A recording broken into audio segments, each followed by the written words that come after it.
श्री नारद पुराण में वर्णित श्रीमद् भागवत पुराण का सार। इसे सुनने मात्र से संपूर्ण श्रीमद् भागवत पुराण को सुनने का फल प्राप्त होता है।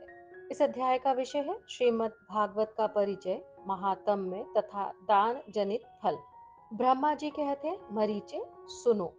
वेद व्यास जी ने जो वेद तुल्य श्रीमद् भागवत नामक महापुराण का संपादन किया है, वह 18,000 श्लोकों का बतलाया गया है। यह पुराण सब पापों का नाश करने वाला है। यह 12 शाखाओं से युक्त कल्प वृक्ष स्वरूप है। विप्रवर, इसमें विश्वरूप भगवान का ही प्रतिपादन किया गया है। इसके पहले स्कंद में सूत और शौनकादि ऋषियों के समागम का प्रसंग उठाकर व्यास जी तथा पांडवों के पवित्र चरित्र का वर्णन किया गया है। इसके बाद परीक्षित के जन्म से लेकर प्रायोपवेशन तक की कथा कही गई है। यहीं तक प्रथम स्कंद का विषय है। फिर परीक्षित शुक संवाद में स्थूल और सूक्ष्म दो प्रकार की धारणाओं का निरूपण है। तदनंतर ब्रह्मा नारद संवाद में भगवान के अवतार संबंधी अमृतोपम चरित्रों का वर्णन है। फिर पुराण का लक्षण कहा गया है। बुद्धिमान व्यास जी ने यह द्वितीय स्कंद का विषय बताया है, जो सृष्टि के कारण तत्वों की उत्पत्ति का प्रतिपादक है। तत्पश्चात विदुर का चरित्र, मैत्रेय जी के साथ विदुर का समागम, परमात्मा ब्रह्मा से सृष्टि क्रम का निरूपण और महर्षि कपिल द्वारा कहा हुआ सांख्य, यह सब विषय तृतीय स्कंद के अंतर्गत बताया गया है। तदनंतर पहले सती चरित्र, फिर ध्रुव का चरित्र, तत्पश्चात राजा पृथु का पवित्र उपाख्यान, फिर राजा प्राचीन महर्षि की कथा, यह सब विसर्ग विषय परम उत्तम चौथा स्कंद कहा गया है। राजा प्रियव्रत और उनके पुत्रों का पुण्यदायक चरित्र, ब्रह्मांड के अंतर्गत विभिन्न लोकों का वर्णन तथा नरकों की स्थिति, यह संस्थान विषय पांचवा स्कंद है। अजामिल का चरित्र, दक्ष प्रजापति द्वारा की हुई सृष्टि का निरूपण, वृतासुर की कथा और मरुद गणों का पुण्यदायक जन्म, यह सब व्यास जी के द्वारा छठा स्कंद कहा गया है। वत्स, प्रहलाद का पुण्य चरित्र और वर्णाश्रम धर्म का निरूपण, यह सातवां स्कंद बताया गया है। यह ऊति अथवा कर्म वासना विषयक स्कंद है। इसमें उसी का प्रतिपादन किया गया है।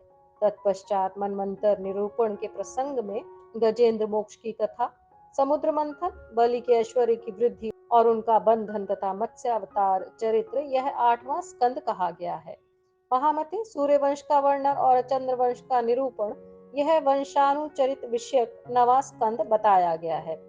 श्री कृष्ण का बाल चरित्र, कुमार अवस्था की लीलाएं, ब्रज में निवास, किशोर अवस्था की लीलाएं, मथुरा में निवास, युवावस्था, द्वारका में निवास और भूभार हरण, यह निरोध विषयक 10वां स्कंद है। नारद वसुदेव संवाद, यदु दत्तात्रेय संवाद और श्री कृष्ण के साथ उद्धव का संवाद, आपस के कलह से यादवों का संहार, यह सब मुक्ति विषयक 11वां स्कंद है। भविष्य के राजाओं का वर्णन, कली धर्म का निर्देश, राजा परीक्षित के मोक्ष का प्रसंग, वेदों की शाखाओं का विभाजन, मार्कंडे जी की तपस्या, सूर्यदेव की विभूतियों का वर्णन, तत्पश्चात भागवती विभूति का वर्णन और अंत में पुराणों की श्लोक संख्या का प्रतिपादन, यह सब आश्रय विषयक 12वां स्कंद है। वत्स, इस प्रकार तुम्हें श्रीमद् भागवत का परिचय दिया गया है। वह वक्ता, श्रोता, उपदेशक, अनुमोदक और सहायक, सबको भक्ति, भोग और मोक्ष देने वाला है। जो भगवान की भक्ति चाहता हो, वह भाद्रपद की पूर्णिमा को सोने के सिंहासन के साथ इस भागवत का भगवत भक्त ब्राह्मण को प्रेम पूर्वक दान करे। उसके पहले वस्त्र और सुवर्ण आदि के द्वारा ब्राह्मण की पूजा कर लेनी चाहिए। जो मनुष्य भागवत की इस विषयानुक्रमणिका का दूसरे को श्रवण कराता अथवा स्वयं सुनता है, वह समस्त पुराण के श्रवण का उत्तम फल प्राप्त कर लेता है। इस प्रकार श्री नारद पुराण में वर्णित श्रीमद् भागवत पुराण के सार का पाठ यही संपन्न हुआ। अपने सनातन और वैदिक इतिहास से जुड़ने के लिए कृपया इस चैनल को सब्सक्राइब करें। ओम नमो भगवते वासुदेवाय।